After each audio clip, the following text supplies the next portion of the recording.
Hello everyone, welcome to my channel. Students, आज हम लोग एक बहुत ही इंटरेस्टिंग टॉपिक देखने वाले हैं स्टूडेंट्स। वो है surface temperature of sun. Students, surface temperature of sun, हम लोग पढ़ते हैं सन के बारे में। बहुत सारी चीज़ें हमने छोटी प्रीवियस क्लासेस में पढ़ रखी हैं कि सन के ऊपर जो न्यूक्लियर फ्यूजन होता है और उसके दौरान जो होता है एनर्जी बनती है और उस एनर्जी हमको अर्थ तक मिलती है, जिससे हम सारे काम कर पाते हैं। यदि अर्थ पे ये एनर्जी नहीं आती तो कोई काम नहीं हो पाता, नो क्रॉप्स, नो हीट, कुछ भी नहीं हो पाता। सो स्टूडेंट्स, एक क्वेश्चन ब्रेन में बराबर बना रहता है कि वो हीट एनर्जी कितनी है। ये तो सभी ने कहा है, सभी टीचर बताते हैं, सभी लोग बताते हैं, सभी से सुनते हैं हम लोग। पहले बचपन में बड़े बुजुर्गों से सुनते हैं, फिर बाद में क्लास टीचर से, स्कूल टीचर से सुनते हैं कि अरे सन से एनर्जी मिलती है। वो तो मिलती है, लेकिन वो एनर्जी कैलकुलेटेड कितनी है। आज हम लोग उसी चीज़ को देखने वाले हैं कि कैलकुलेशन से ये एनर्जी कितनी निकलती है। तो ये जो मैं आपको बता दूं, एक आश्चर्य की बात कि ये लगभग 6000 केल्विन के आसपास है। और स्टूडेंट्स, ये मैंने कह दिया, मान लिया आपने, लेकिन आज हम इसको प्रूव करके देखेंगे कि 6000 केल्विन हुआ तो कैसे हुआ। ये चीज़ हम देखने वाले हैं। सो इसको आज हम बिना देरी के शुरू कर देते हैं स्टूडेंट्स। रही बात इसके नोट्स की, तो मैंने आपको ऑलरेडी डिलीवर कर दिए हैं। यदि आपने डाउनलोड नहीं किए तो लिंक डिस्क्रिप्शन में दी हुई है, जाके जल्दी से जल्दी डाउनलोड करें और पढ़ना शुरू करें। स्टूडेंट्स, यदि चैनल को सब्सक्राइब नहीं किया तो जल्दी सब्सक्राइब करें, ताकि ऐसे इंटरेस्टिंग वीडियो, नॉलेज वाले वीडियो, पढ़ाई वाले वीडियो आपको लगातार मिल सके और आप अपनी पढ़ाई को आगे बढ़ा सके। स्टूडेंट्स, आज का हमारा जो लेक्चर शेड्यूल है वो लेक्चर 39। स्टूडेंट्स, लेक्चर्स 39 हो चुके हैं। कितने लेक्चर्स आपने देख लिए हैं। लेक्चर्स को देखते रहिए, वन बाय वन देखते रहिए, अपनी पढ़ाई को बढ़ाते रहिए। और कोई से टॉपिक में आपको प्रॉब्लम है तो मुझे कमेंट में बताइए, ताकि मैं उस प्रॉब्लम आपको सॉल्व कर सकूं, आपको फिर से बता सकूं। सो आज हम देख रहे हैं कि सरफेस टेम्परेचर ऑफ द सन क्या है और किस तरीके से हम उसको निकालेंगे। सो स्टूडेंट्स, आपने प्रीवियस लेक्चर यदि नहीं देखे हैं तो उनकी लिंक डिस्क्रिप्शन में दी हुई है, जाके देख सकते हैं, ताकि पढ़ने में और मजा आएगा। क्योंकि इसमें स्टीफन लॉ का भी यूज़ हुआ है, इसमें सोलर कांस्टेंट का भी यूज़ हुआ है, इसमें सोलर रेडियस का भी यूज़ हुआ है, अर्थ से सोलर के डिस्टेंस का भी यूज़ हुआ है। तो ऐसे कुछ फैक्टर्स हैं जो हमको मैथमेटिकली मिलेंगे भी, जिनको हम याद रखेंगे तो हमारा नॉलेज भी एनहेंस होगा और हमारी बेस भी स्ट्रांग होने की तैयारी हो जाती है। सो बिना देरी शुरू करते हैं surface temperature of the sun. So student, यहाँ हम देखते हैं कि surface temperature of the sun can be calculated by Stefan's constant. मैंने आपसे पहले ही कहा था कि स्टीफन्स लॉ आना ज़रूरी है। स्टीफन्स लॉ से हमें स्टीफन कांस्टेंट मिलेगा, और स्टीफन कांस्टेंट सिग्मा की वैल्यू हम कहीं ना कहीं इसमें यूज़ करने वाले हैं स्टूडेंट्स। देखिए स्टूडेंट्स, यहाँ मैंने एक डायग्राम बनाया हुआ है, आप डायग्राम देख पा रहे हैं। एक छोटा सा डायग्राम दिख रहा होगा, अंदर सन बनाया हुआ है और सन की रेडियस बनी हुई है, जिसको मैंने RS से रिप्रेजेंट किया है। एस यानी सन एंड आर इज रेडियस, तो वो RS से रिप्रेजेंट किया है। और यहाँ पर मैंने अर्थ बताई है छोटी सी, जिसकी रेडियस, जिसकी डिस्टेंस जो है सन से R के रूप में बताई गई। तो ध्यान ये रहा है कि सन की जो रेडियस है RS है, लेकिन सन की अर्थ से डिस्टेंस R है। सो स्टूडेंट्स, यही वो बातें मैंने लिखी हुई हैं सब, देखें आप। Let radius of the sun is RS and distance between earth and the sun is R। Imagine the sphere, एक स्फीयर इमेजिन करते हैं। वो किसके लिए? हमारे अर्थ से एक स्फीयर को इमेजिन करते हैं जो सन के अराउंड है, क्योंकि यही स्फीयर तो एनर्जी गेन कर रहा है। कहाँ से? सन से। सन वो रेडिएट एनर्जी कर रहा है और ये स्फीयर गेन कर रहा है। So students, imagine a sphere of radius R around the sun. ये देखिए स्फीयर, यहाँ पे हमने R around the sun sphere को यहाँ इमेजिन किया हुआ है। Let temperature of surface of the sun is T। इसका टेम्परेचर हमने T मान लिया। अकॉर्डिंग टू स्टीफन्स लॉ, देखिए स्टीफन्स लॉ फिर लग गया, और वो एज इट इज लिखा हुआ है, एनर्जी रेडिएटेड बाय सन पर यूनिट एरिया पर यूनिट टाइम। दोनों, मैंने पहले भी कहा था कि ब्लैक बॉडी पे जब हम एनर्जी को काउंट करते हैं तो पर यूनिट एरिया पे करते हैं और पर सेकंड करते हैं। वहीं हम सन को भी ये मान के चल रहे हैं उसी टर्म में, ब्लैक बॉडी के टर्म में, और उसी से भी हम ले रहे हैं पर यूनिट एरिया और पर यूनिट टाइम। तो देखिए स्टीफन लॉ यहाँ मेंशन हो गया, E = sigma T⁴ fourth power के प्रोपोर्शनेट होता है। यहाँ सिग्मा की वैल्यू हमने फिर से मेंशन कर दी, जो प्रीवियस लेक्चर में हमने याद की थी। सो स्टूडेंट्स, अब हम यहाँ आगे बढ़ते हैं। Total energy radiated by the sun, energy कितनी रेडिएट करेगा? अब सुनिए स्टूडेंट्स, पूरा सन जो है पूरा स्फेरिकल फॉर्म में है। वो कितनी एनर्जी, वो अपने स्फेरिकल फॉर्म की सरफेस से हर जगह से एनर्जी रिलीज करेगा। एक जगह से नहीं कर रहा है, पूरी सरफेस जो उसकी राउंड सरफेस है उस पे से एनर्जी को रेडिएट करेगा। So total energy radiated by sun, जो E है वो तो एनर्जी है ही, लेकिन कहाँ से? सरफेस एरिया ऑफ द सन, वो उसमें मल्टीप्लाई होगा तो रेडिएशन एनर्जी हमें मिल पाएगी। और हम जानते हैं कि वो स्फीयर फॉर्म में है, और स्फीयर का जो है सरफेस एरिया 4πr² होता है। 4πr² में R के प्लेस पे हम क्या रख देते हैं? RS रख देते हैं। तो वैल्यू दोनों पुट करने पे हमें इक्वेशन फर्स्ट मिल जाती है। वो इक्वेशन फर्स्ट क्या होती है? Sigma T⁴ × 4πRS²। So student, I think ये तो आपको क्लियर हो गई होगी। अब ये एनर्जी सन की सरफेस से रिलीज हो गई। अब इसको वो स्फीयर क्या करेगा? गेन करेगा। जो अर्थ से हमने बनाया है। So total energy radiated by the sun in inter surface sphere of radius R. अब इतनी एनर्जी जो है उस आर तक कितनी रिलीज की है वो बताएंगे हम। सन ने जो रिलीज की हो तो ठीक है, लेकिन उस स्फीयर में उसने कितनी रिलीज की है, वो स्फीयर कौन सा जो अर्थ से हमने बनाया हुआ है, तो उससे जो वो की हुई वो सरफेस एरिया के साथ 4πr², क्योंकि हमारी जो रेडियस बन रही है यहाँ पे आर बन रही, तो वही 4πr² होगा। और जो एस जो होगा ये एक सोलर कॉन्स्टेंट है स्टूडेंट्स, कंफ्यूज ना होइए कि यहाँ पर हमने एस कहाँ से लिया। एस एक सोलर कांस्टेंट है जिसको हम सरफेस एरिया से काउंट करेंगे, इनटू करेंगे। सो हमें इस प्रकार से दो इक्वेशन यहाँ मिल जाती है, इक्वेशन फर्स्ट और इक्वेशन सेकंड। अब हम फिर यहाँ देख रहे हैं कि हम इनको कंपेयर करेंगे। क्यों कंपेयर करने वाले हैं हम लोग, क्योंकि सन जितनी एनर्जी रिलीज कर रहा है उतना ही वो स्फीयर गेन कर रहा है, यानी दोनों वैल्यूज इक्वल है, इसलिए हम इक्वेशन फर्स्ट को इक्वेशन सेकंड से इक्वल कर देते हैं। सो इक्वल करने पर हमें क्या मिलेगा स्टूडेंट्स, हमें मिलेगा सिग्मा T⁴ इंटू 4πr², और उससे हम कंपेयर कर रहे हैं सेकंड वाली को जो है s into 4πr², s into 4πr²।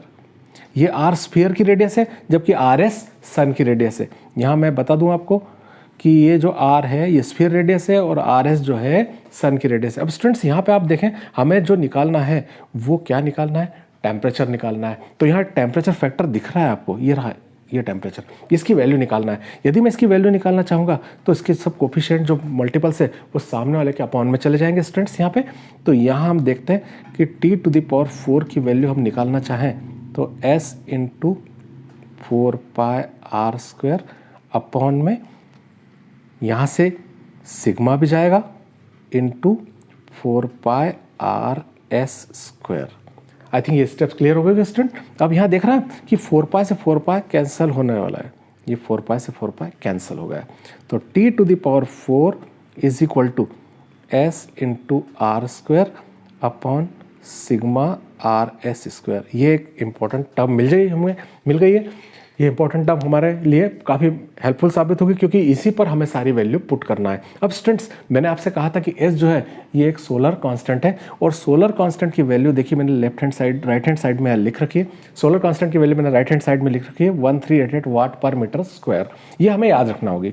हाँ, रही बात सिग्मा की, वो तो हमने प्रीवियस लेक्चर से देख ली थी, पढ़ ली थी, 5.67 10⁻⁸ rs सन की रेडियस वो 7 इंटू 10⁸ मीटर है। और जो सन से अर्थ का डिस्टेंस है जो हमने रेडियस किसका स्फीयर का लिया था वो जो है 1.5 इंटू 10⁻11 मीटर के आसपास है स्टूडेंट। तो ये सारी कैलकुलेटेड जो वैल्यूज़ हैं हमारी वो हम यहाँ पुट कर देंगे स्टूडेंट्स। तो यहाँ पुट करते हैं तो देखिए अब T⁴ इक्वल टू s की वैल्यू हम पुट कर रहे हैं 1388 इंटू r की वैल्यू है हमारे पास 1.5 इंटू 10⁻11 का होल स्क्वायर, क्योंकि उसमें होल स्क्वायर है स्टूडेंट्स, अपॉन में सिग्मा की वैल्यू 5.67 इंटू 10⁻⁻8। ये वैल्यू मैंने सिग्मा की पुट कर दी इंटू rs की वैल्यू पुट करेंगे तो rs की वैल्यू हमारे पास से 7 इंटू 10⁻8 और उस पर लगा है होल स्क्वायर। आई थिंक ये स्टेप तो बहुत सिंपल है, केवल वैल्यू हमने पुट कर दी स्टूडेंट्स यहाँ पे। सो T⁴ यहाँ आगे कैलकुलेट करें तो 1388 इंटू 1.5 का, देखिए यहाँ पे 1.5 का स्क्वायर करेंगे, इधर 7 का स्क्वायर करेंगे, पावर का भी स्क्वायर करेंगे। तो स्टेप आप देखिए मैं 1.5 का स्क्वायर करता हूँ तो वो होता है 2.25 और पावर का स्क्वायर करता हूँ तो 11 2 22 मल्टीप्लाई हो जाती है पावर अपॉन में 5.67 10⁻⁻8 वैसे लिखा हमने इंटू 7 का स्क्वायर हमने करा 49 और 10⁸ का स्क्वायर करा तो हो गया 16 8 2 16। सो स्टूडेंट्स हमने अब सारी वैल्यूज यहाँ पुट कर ली हैं। पुट करने के बाद अब हम क्या करने वाले हैं कि यहाँ आप देख रहे हैं कि कुछ नंबर्स भी मिल रहे हैं, कुछ पावर टर्म भी मिल रही है। तो पावर वाले टर्म को हम सेपरेट कर लेते हैं और नंबर टर्म्स को सेपरेट कर लेते हैं। तो देखिए मैं यहाँ T⁴ देखिए 1388 इंटू 2.25 को अलग कर लेता हूँ, अपॉन में 5.67 और 49 को अलग कर लेता हूँ और पावर टर्म में ऊपर है 10⁻22 और नीचे की पावर स्टूडेंट्स यहाँ देखें आप कि 10⁻16 है और यहाँ 10⁻8 है तो यह बच जाएगी 10⁸ तो उसको हम नीचे लिख देंगे 10⁸। अब स्टूडेंट यदि हम इसको कैलकुलेट करके देखें 1388 को 2.25 से करें तो अप्रॉक्सीमेट 3123 बचेगा और नीचे जो इंटू करें 5.67 का 49 में तो वो बचेगा 277.83 के आसपास, और ये पावर ऊपर चली जाएगी तो 22 - 8 हो जाएगी। सो स्टूडेंट्स आपने यहाँ देखा कि ये मैंने सिंपल कैलकुलेशन यहाँ कर लिया है। अब ये हम 3122, ये जो मैंने न्यूमरेटर 3122 है, इसको हम इसको डिवाइड करके देख लेंगे सिंपल तरीके से, तो हमें मिल जाएगा, वो मिलेगा t⁴ इक्वल टू 11.24, और इधर पावर बच जाएगी हमारी, कितनी बच जाएगी, 22 में से 8 जा रही है तो 14 बच जाएगी स्टूडेंट। तो ये हमारी 22 में से 8 जा रही है तो यहाँ 14 पावर बच गई स्टूडेंट। अब यहाँ पे बात ये है कि यदि यहाँ पर इस जगह पे एक स्क्वायर का फंक्शन होता तो हम इजीली रूट लगा देते और रूट निकाल लेते, लेकिन यहाँ तो फोर्थ पावर फंक्शन है स्टूडेंट्स, यहाँ थोड़ा सा लॉगरिथमिक यूज़ जो क्लास 9 का वो होता है उस मेथड से निकालना होता है। सो स्टूडेंट्स हम इतना डिटेल नहीं जाएंगे, हम यहाँ देख लेते हैं कि इसकी फोर्थ पावर करने के लिए हम थोड़ी एक टर्म सिंपल कर लेते हैं 10⁴। मैं डेसिमल की प्लेस को 2 आगे बढ़ा लेता हूँ तो 0.1124 हुआ, तो इसकी पावर 16 हो जाएगी स्टूडेंट। ये मैंने अभी इसलिए किया है, आपको नेक्स्ट स्टेप में समझ में आ जाएगा। स्टूडेंट्स यदि मैं फोर्थ पावर हटाता हूँ तो सामने 1/4 पावर लगती है, ये तो आप भी जानते हैं कि यहाँ से फोर्थ पावर हटेगी तो सामने 1/4 पावर जाके लग जाएगी स्टूडेंट। तो मैं यहाँ से वो स्टेप बना रहा हूँ, t is equal to 0.1124 into 10⁻16 की पावर 1/4। अब स्टूडेंट हम अलग अलग कर देते हैं, 0.1124 की पावर 1/4 कर लो अलग, 10⁻16 की पावर 1/4 कर लो, तो t इक्वल टू, इसकी वैल्यू हम कैलकुलेट करते हैं तो हमें अप्रॉक्सीमेट 0.5890 मिलता है।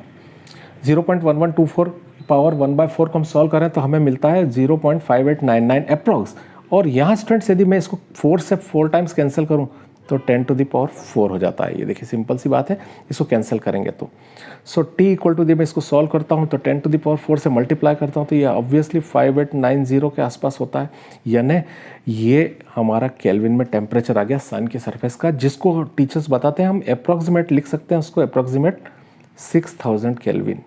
तो डियर, कब तक पढ़ते आए थे, छोटे बचपन से सुनते आए थे, कभी भी सुना था, कई बच्चे पूछते हैं कि सन पे इतना टेम्परेचर है कितना होगा, तो अपन जितना बोलते हैं बहुत ज़्यादा।